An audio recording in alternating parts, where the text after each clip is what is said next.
And that is the most unique thing that we have as Gambians. Like, we interact with one another, we live with one another. It doesn't matter how big the family is. We share everything, no matter how little it is. And people are content with that. That even if things are going hard, you can still observe smiling faces under each and every person that you meet along the street. So that is a plus for everybody in the Gambia. And that is why I'm a proud Gambian and a proud African. And I believe I can make it. And I'm going nowhere but in the Gambia. Nobody is going to do it for us. That's right. If we are all running away, when are we going to make it? We have to stay in Africa, develop in Africa, and then show to the world that Africa have a better image than the one they portray in the West. I think this is what we all need to do as Africans. And then we promote that as Pan-Africans and also as Gambians. Excellent. I couldn't have said it better myself, actually. I propose that you come and do some shows with me. This brother's got it going on.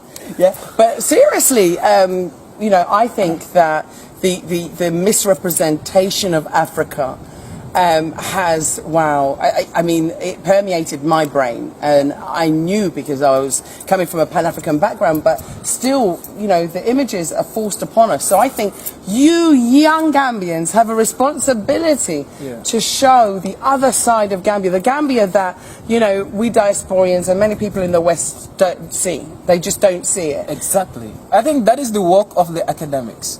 That is the work that we need to do as young scholars. For far too long, people have been portraying Africa negatively to the outside world. And we know that that was done by individuals whose sole aim was to dominate Africa, to exploit Africa's resources, and then to continue to colonize us politically. Now, our role as academics, as young scholars, is how do we make sure that this picture is changed from the literature itself, going back to rewrite the books, to rewrite the history of Africa, and then to show to the world that we have a better image that the world is actually seeing as of today.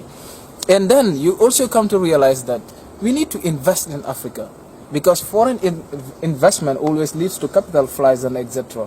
Because people who come in and invest, at the end they can take all the resources, and then you come to realize that it becomes another challenge for us. But when Africans invest, the money stays in Africa, which is a plus. It can enhance, it can help when it comes to employment, when it comes to coming up with all the facilities and then enhancing the development that we own, that we all desire as Africans and etc. I think that is what we need to do as we speak, and that is what we all Africans need to be thinking into that particular line, like trying to see how we can repent that particular picture shown by the outsiders about Africa. Because in fact, let me tell you, there was this quotation that I read. It was actually done by a British parliamentarian, Lord Macaulay, in 1835. He speaks about Africa, and then he said, in order for the West to dominate Africa, they need to overthrow our very backbone, and that is our education system.